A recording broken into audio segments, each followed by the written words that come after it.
Hello and welcome to episode 28 of the Epic Classroom Podcast. My name is Trevor Muir and I've been a middle and high school teacher as well as a teacher of future and current teachers, and I love a good story. And I love to explore ways to help students live out great stories and for their educators to thrive in their own. And that's what we talk about in this podcast. I mean, whatever you teach or however you serve in schools, how can you lead a more impactful, dynamic, meaningful, and epic classroom?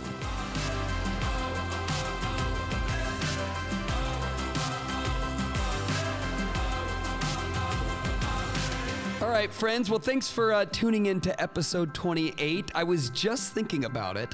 It has been exactly 1 year and 4 days since the very first episode of this podcast was released.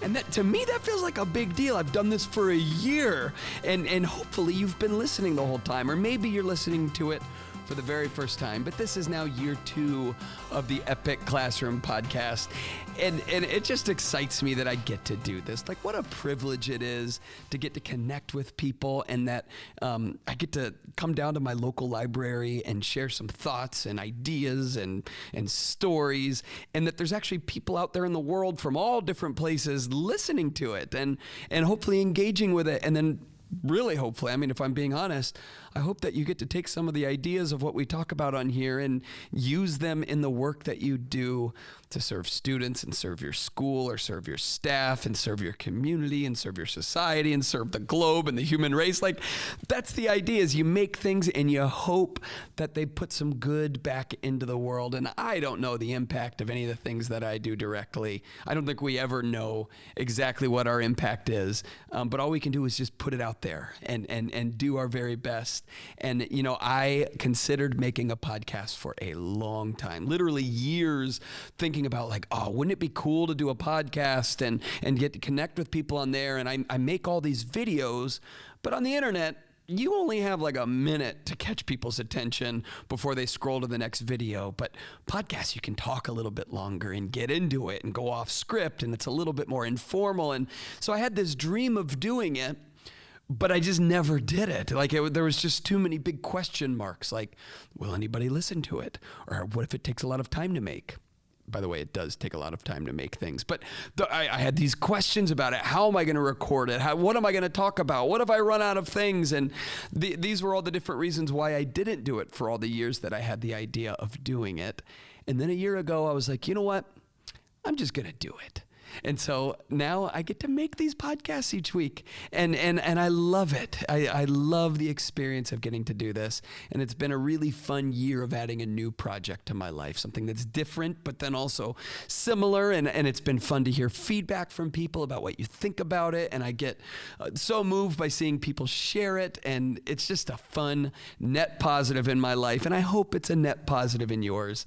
So with all that being said, it's been a year of making podcasts, and I don't want to stop now because I really enjoy it. And I thank you for listening, whether you've been listening for the past year or whether you are tuning in for the very first time. Thanks for listening to this podcast. It's just me and a microphone at a local library where they have a podcast room.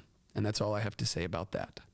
So I want to talk about getting students' attention. And the reason this is on my mind right now, I haven't named the episode yet. I don't know if that's bad podcast etiquette, if I should like come up with the title of the episode and then record it.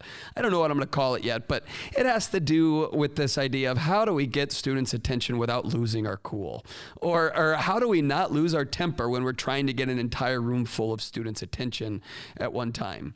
And the reason that's on my mind is this past weekend, I was invited to a Young Life camp. And I don't know if you know what Young Life is, but it's a non-denominational Christian ministry for adolescents, middle and high school students. And they do these weekend camps. And I got invited to go be a speaker for the weekend, and I had to give 4 talks to kids and share stories and ideas and all of that with them, and I was so excited about it. You know, in my speaking life, it's usually with teachers or educators and, you know, school leaders and sometimes people outside of education, but it's almost always with adults when it comes to speaking and telling stories, and you know, the more I've done it, the more schools I've been at and conferences and keynotes and workshops and even virtual, the more I've done it, I feel like, oh, the better I get at it. And the more practices I come up with, and the more ways of getting people to engage and lean in and be interested. And I've gotten a lot better at it. And so when I got asked to go and speak to a bunch of middle school students this past weekend, I was like, great, I'm going to take everything I do with large groups of adults, and I'm going to do that with large groups of middle schoolers. Now, I've been a high school teacher I was a high school teacher for a long time, and I even worked in middle school for a while. And so it's like, oh yeah, I can connect with middle schoolers. I was a middle school soccer coach for a couple of years, which I need to tell you some of those stories at some point. But I was like, all right, I get middle schoolers. I've led plenty of classrooms full of them. What's the big difference between leading 30 middle schoolers and leading 500 middle schoolers? This is going to be a piece of cake.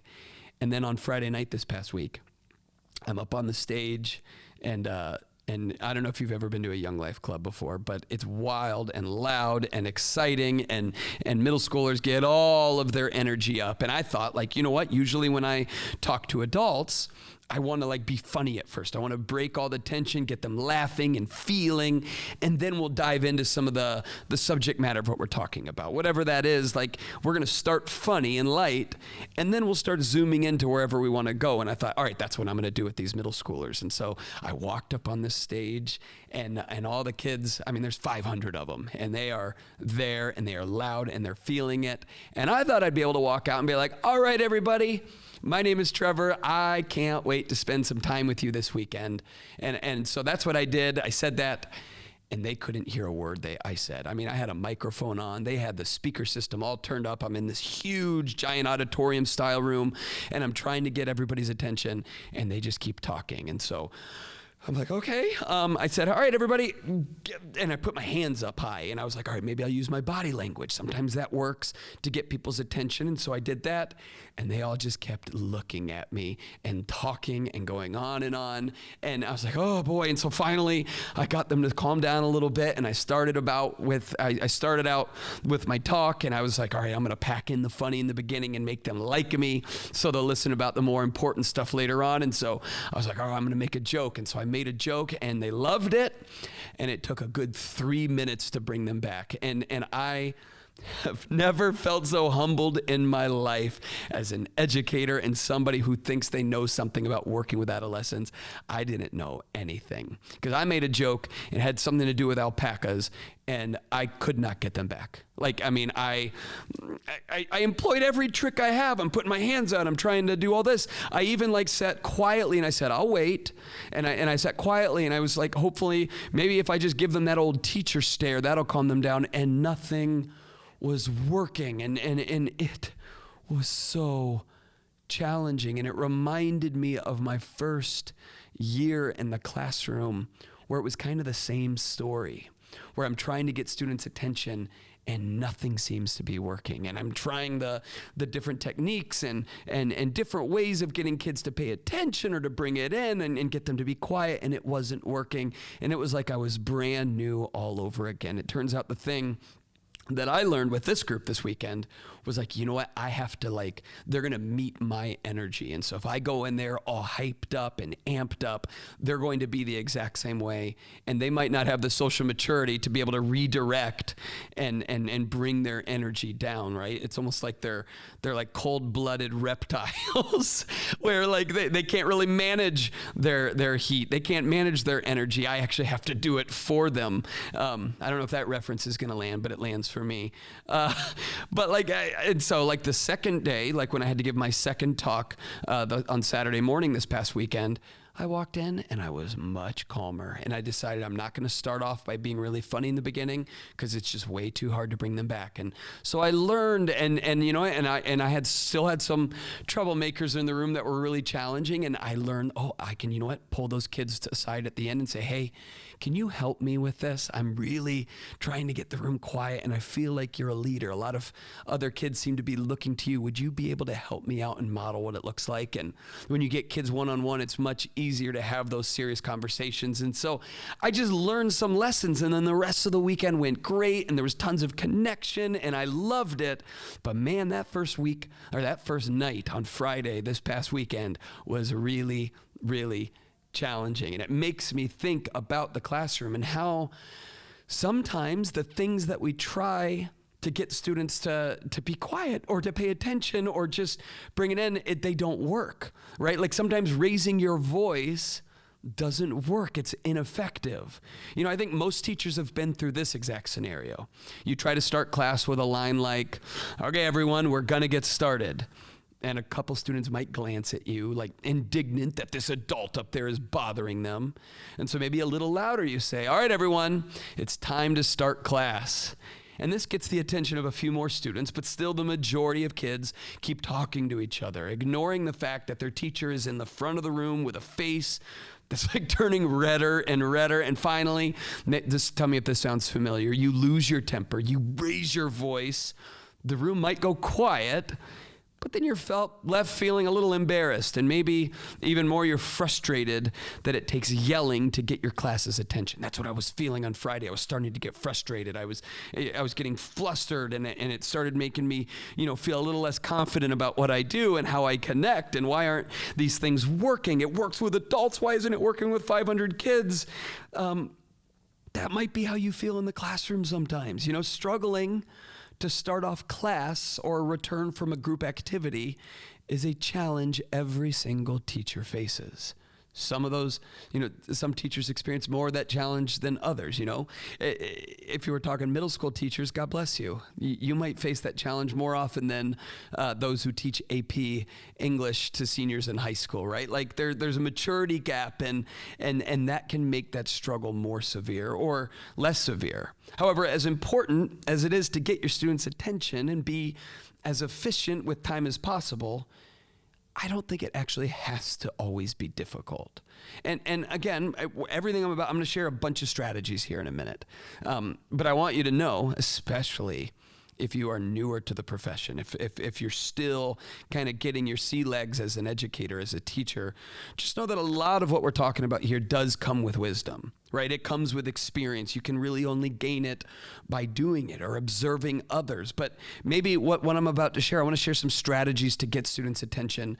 Maybe one of the things that you can do, whether you're experienced or inexperienced as an educator, is like where maybe do these fit best in different scenarios? As I said a moment ago, well, I don't know if I said this. I'll just say it again. This is the beauty of podcasts. I don't have to edit that out. I'm just going to keep rolling forward.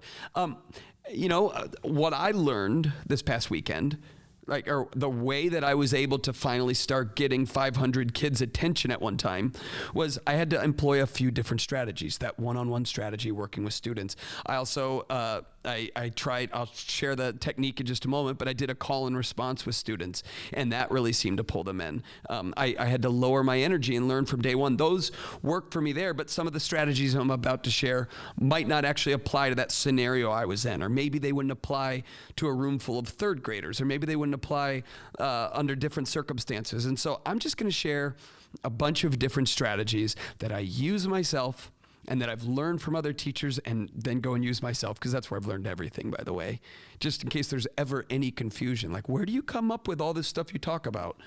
Oh, I often learn most of what I'm talking about from the masters among me. Getting to be with other teachers and thinking about coworkers I've worked with, or maybe if you listen to that past episode with Sherry Steelman, you should listen to that one. That's a teacher who taught for 50 years in the classroom. I learned from people like her, and the strategies I'm about to share with you are stuff that are all teacher tested, and that I've used myself, and know these are some different ways that actually work to get kids back. Because we don't want to lose our temper with students, right? Like, we don't want to have to raise our voice. We don't want to have to get angry, even if that is sometimes effective in getting that immediate result. Sometimes there's a consequence behind it. I'll be the first to admit it. I have lost my cool with students before. Right? Like, there has been times where I'm trying these different techniques and they're not working, or maybe I'm having a bad day and I'm just not feeling it. Whatever it was, there's been a number of times where where I've raised my voice, or where I say to students, you are being incredibly disrespectful. I need you to be quiet now. And when I lose my cool like that, usually what happens is students respond appropriately. Oftentimes they're quiet, and maybe they're a little bit like deer in the headlights, like, we took it too far. And I think there's a place for that, right? Like I think it's good for them sometimes to understand that. But what also can happen when we lose our temper with students, or when we lose our cool and raise our voice, I think sometimes it violates a little bit of the sanctity of the classroom. I think it shows some students like, oh, okay, that's the limit. That's how far I can take my teacher now. And so I can take it all the way to that line. And it kind of creates a boundary of where they might take it. And you don't want them to take it there anymore. I think it also, sometimes shows students a little too much of the emotions that we bubble up. I think it's always better to try to work it out without having to get too emotional that way, because then you can shift into whatever you're trying to do. When you lose your cool like that right before you're about to do a 15-minute lecture on something complex and important for them to learn, it's kind of hard to shift gears from this heightened emotional, angry response that you just have and be like, all right, now we're going to talk about factoring polynomials, right? Like that's a hard shift to make. I'll tell you, like on Friday, that was a shift I had to make. And it wasn't easy because students were being difficult. There's all these kids talking and yelling. And even when I was talking, kids were interrupting me, and I'm starting to get a little worked up about it. And I'm feeling all of these feelings. And then finally, when it was quiet, it's like, all right, now I got to shift gears and share the gospel with you, right? Like, or I'm going to try to share this like Hebrew term and help you understand the context of what we're talking about.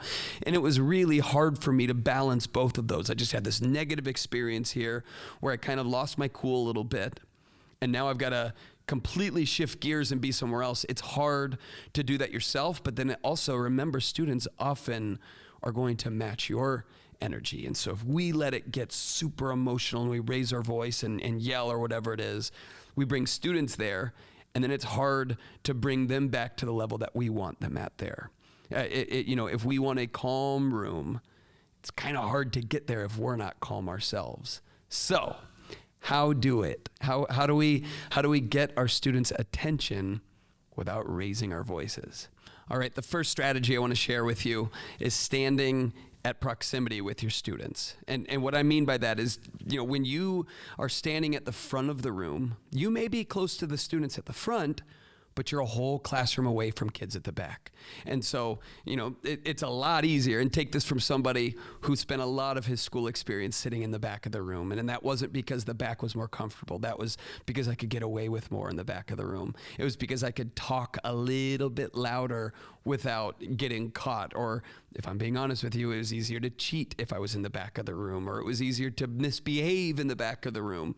And so if the teacher is oriented at the front of the room at all times, if that's how the room is arranged, and there's just this one spot that you can find the teacher most of the time, boy, you're making it easy for us kids in the back to get away with whatever we want to get away with. And so what if instead of trying to get their attention from the front, you go and stand in the middle of the room where you're closer to every single student? And so if there's a certain group of students who have a little bit more trouble redirecting, go and stand near them when calling the class's attention. So the reason I say this one first is I want to give some more specific strategies to use to get students' attention, but I think your proximity really matters when using all of these other strategies. So for instance, another great strategy is using a timer. So structuring the time students spend in your class, it can help eliminate the chaos of getting their attention. So if you have a screen in your room, project a timer for each activity that students are working on. That way, students can see how much time is left and when they need to redirect back to the teacher. It gets rid of some of the surprises of when you're going to call their attention. And one of the ways that I've found really helpful is if you have an Amazon Echo or the Alexa, you can say, Alexa, set a timer for 5 minutes. You say to the class, all right, guys, 5 minutes, we're going to bring it back as a whole class. You'll hear the timer go off. And this way, again, there's no surprises when you get their attention. And as an added bonus, Alexa can call them back for you. But again, going back to that idea of proximity, when you know that timer's about to go off, go stand in the middle of the room. And when the timer goes off, students know, the teacher's closer to me. Now it's time to redirect. So using a timer is really helpful. I also even just do that in workshops when I work with teachers. I'll say, all right, everyone, we are going to have a discussion about this topic, and we're going to come back in 4 minutes. It makes it easier for them to transition. They know to wrap up their work. They wrap up their conversations. If they're talking about things outside of what they're assigned to talk about, which happens in teacher PDs, it happens in classrooms, whatever.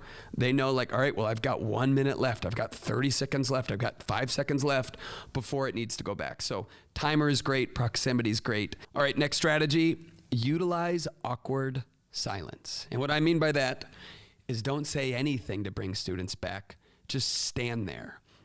Now, this one can be a little difficult at first, and it can seem a little counterintuitive to stand in the middle of the room and say nothing, right? Like, if you're trying to get them to do something, wouldn't you have to provide a command for it or some type of cue?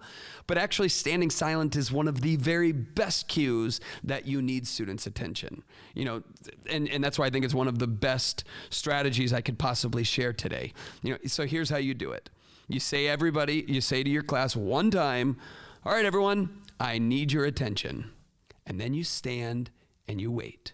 And it will probably not get instant results the first time, but students will notice you standing there waiting for their attention. And it's like magic, they'll give it to you.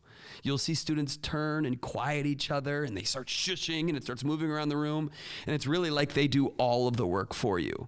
And I'm not sure if it's because students are embarrassed by making their teacher stand quiet for so long. That could be it. When I was really struggling on Friday night, and I'm just being vulnerable with you, when I was really struggling to get 500 12 through 13-year-olds' attentions on Friday night, one of the best things I did was I just stood on the stage, and instead of like saying, all right, guys, let's bring it back. All right, let's bring it back. Talking to individual kids, I tried all that and it wasn't working. I just stood there and looked at them. I didn't even say, I'll wait. I just stood there. And it was like magic. It was like a Jedi mind trick. It was like all of... I don't know if it's embarrassment. I don't know if it's respect. Maybe there's this deep-seated respect. Whatever it was, all you got to do is just stand there quietly, and all of the disruption usually vanishes. Kids know you will stand until you have their attention, and it makes them feel a little awkward, and then they give you their attention immediately. And so, again, this one takes a little bit of time. Students learn, but this is one of my very favorite ones. It's just utilizing awkward silence.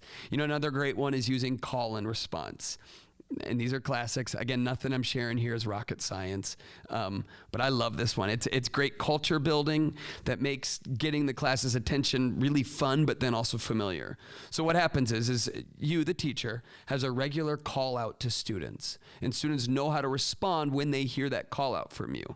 So for instance, and this is the one that I have always done, I would say to my students, "What's up, what's up?" And the class responds, "You know what's up." I teach them that on the very first day of the school year. "What's up, what's up?" And they all go, "You know what's up." They all collectively say something, and then they know the cue is to just be quiet and give me their attention. And there's loads and loads of these different calls and responses that you can do. The teacher can say, "Everybody say Ayo," and then all the kids go, Ayo. Or the teacher can yell out, "Holy moly," and then kids go, "Guacamole." Or the teacher can say, "All right, now stop," and then the kids go, "Collaborate and listen." Or my favorite of all that I learned from early elementary teachers in East Moline, Illinois, they yell out, actually, I'm going to tell you a little story. One time I was doing a big PD with several hundred teachers, and I was trying to get their attention, but it was this huge room, and people in the back couldn't hear me. And so I'm kind of like using my proximity and moving around, and I'm like, all right, everybody, bring it back. And it was taking like a few seconds longer, and one of the teachers stands up, and she goes, "Here, can I help you?"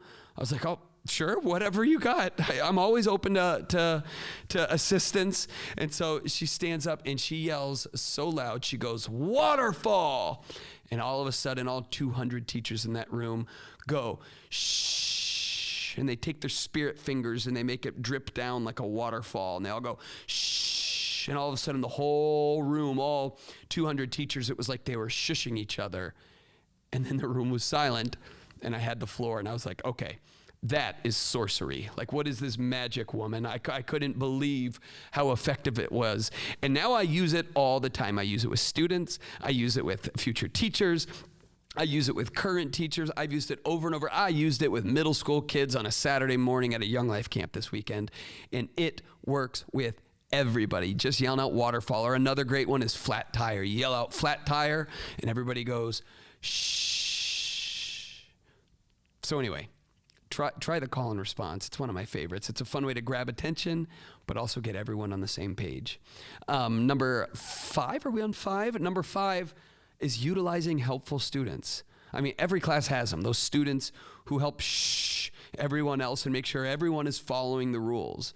And now sometimes those kids can be a little overbearing, right? Like, and the rule enforcers. So I get it. Sometimes it's a little overbearing, but I think we'd all agree that sometimes those students are a valuable asset to the class when it comes to trying to get everybody's attention. And so when this student, which I think we all have them, is trying to quiet their classmates as you stand silently at the front of the room or in the middle of the room, see number 2, make sure to thank them publicly when you get the class quiet. And so I mean it, like, so if you see kids that are like, guys, be quiet, I would like verbally say to them, hey, thank you, I appreciate that. You know, what this does is it shows gratitude to that student, and it also encourages them to continue to be your helper in this way, to assist you. But it also sends the message to the class that this is what the expectation is when the teacher's trying to get attention. Number 6, have a countdown call out. So instead of calling your class's attention out of nowhere, give them a 5-second warning every single time. And so what you'd say is like, all right, everyone, we are bringing it back. With me in 5, with me in 4, with me in 3, with me in 2, with me in 1. And students know that by the time you get to 1, you need to have your conversations wrapped up and you need to finish what you're doing and now give me your attention. So I think doing that countdown is a really gentle way to bring them back, as long as they know the expectation is by the time I get to 1, I do need quiet. And I do this with adults and I do it with students, and it works. Number 7, this is just using a special light in your room. So essentially have a light in a central place in the classroom that when you turn it on, it means you need the class's attention. It's that simple. It's just a visual cue. It could be a lamp, it could be a stoplight, it could be a lava lamp you turn on, it could be a disco ball, or really any other type of light that gives students a visual cue to stop what they're doing and give you their attention. So get a special light. I love this one. Number 8, I love this one. It's play animal sounds. So this one might be for more of your auditory students. And really all it is play like mooing sounds or chirping birds or howling monkeys through your classroom speakers when you need your students' attention. The truth is, it's funny. But not only is it funny, it'll get their attention when you need it, because let's be honest, who's going to carry on a conversation when there's pigs oinking in their ears? So just playing a certain sound, or maybe it's playing a song, but something to get their attention back. And I'll give you a little pro tip. I love to give students the opportunity to choose which animal sound it is. It could be daily or maybe every other week, or maybe there's a rotation where kids get to choose the animal that day. And so therefore it gives them a little bit of choice, a little bit of silliness. It's fun for them, and it makes sure the whole class knows that what sounds to listen for and to use to refocus their attention. Number 9 strategy, didn't make this one up, but it is a classic and it works. Clap if you can hear me. This is a timeless classic that's worked across generations. And it goes like this. You say out loud, clap twice if you can hear me. And the students who hear you will clap 2 times. Now you say, clap 3 times if you can hear me. More students will join in the clapping. They're going to hear each other clapping. They know, okay, it's time to refocus. I hear that clapping. 3rd time, you could say something like, clap 11 times if you can hear me. 1, 2, 3, 4, and you get 11 claps. And by now, there is no chance that there is a student in the room who doesn't know that you need their attention. And when you do this, the clapping, kids get to burn a little physical energy, and you now have their attention. It's timeless and magical. All right, last one. The last strategy to get students' attention without losing your temper is the most important one, and this applies far beyond just getting their students' attention, but we'll stay zeroed in and focused in on that one for now, is build relationships with students. The most effective of all of these attention-getting techniques is building relationships with kids. Because when students feel trusted and respected by their teacher, they will return that trust and respect. It's human nature. When someone gives us respect, we are much more apt to return it to them. And this is why the best classroom management starts with relationships. Simply put, kids will give their attention to teachers who they know cares about them. And so the most effective way to start class quickly and get students' attention is to care about them and make sure that they know it, that they know that you do. Because I found, and you know what? Going back to my example from Young Life Camp on Friday, is that first night, these kids had no idea that I cared about them, that I'm there for them, that I wasn't getting paid, that this was something that I was excited to do. They don't know about that. They don't even necessarily care about that. They might have even had some skepticism, like, who is this guy? Why should I be quiet for him? When he asked for my silence, why does he deserve that? Like, I didn't win the right to be heard with them. Now, with people, that same is true when I go and work with teachers somewhere. But like, when I was in Los Angeles last week working with a bunch of teachers, hello, my Santa Paula friends, so good to be with you. A couple weeks ago, I miss you all. But anyway, when I was with them, I didn't win the right to be heard by them either, right? Like, this was my first time with them, but they're mature. They have the social maturity. They know that they understand how to give the benefit of a doubt, or they at least have the patience and grace for me to win some of that respect. And so they give it early on, or they know that this is PD and their mindset towards it is going to dictate how they feel about it. Whatever it is, I didn't have the respect at first, or at least I didn't earn it. And yet it's not that difficult because I'm working with adults who have that maturity.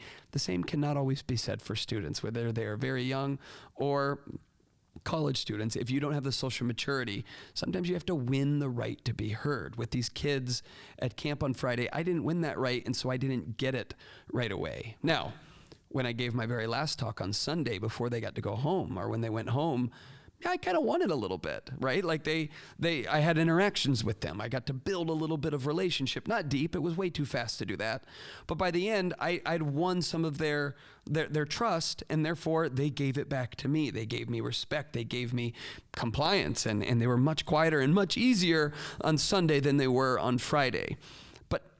And that's why, as educators, one of our chief goals is to build relationships with students and help them understand that we are there for them and we have their back. They are literally the reason we are in this work. And when we build those relationships, when kids know that you have their best interest at heart, not that you're their friend, not that you're even necessarily always fun, but that you care about them, and that relationship is there, they're going to be much more apt to listen to you when you ask for them to. Right? When you need their attention, you say, all right, everybody, let's bring it back. If kids trust and respect you, there's a very high likelihood that they're going to say nothing, that they're going to be quiet, and that they're going to pay attention. And so that's number 10, is building relationships. I cannot say it enough. That is the bedrock for everything we do in classrooms, is relationship.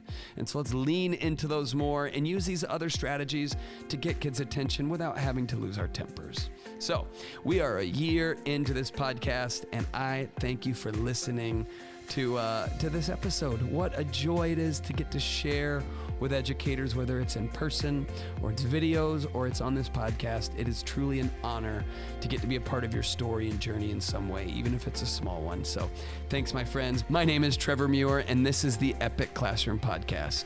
Have a wonderful rest of your week, and thank you for the good work that you do. See you next time, friends.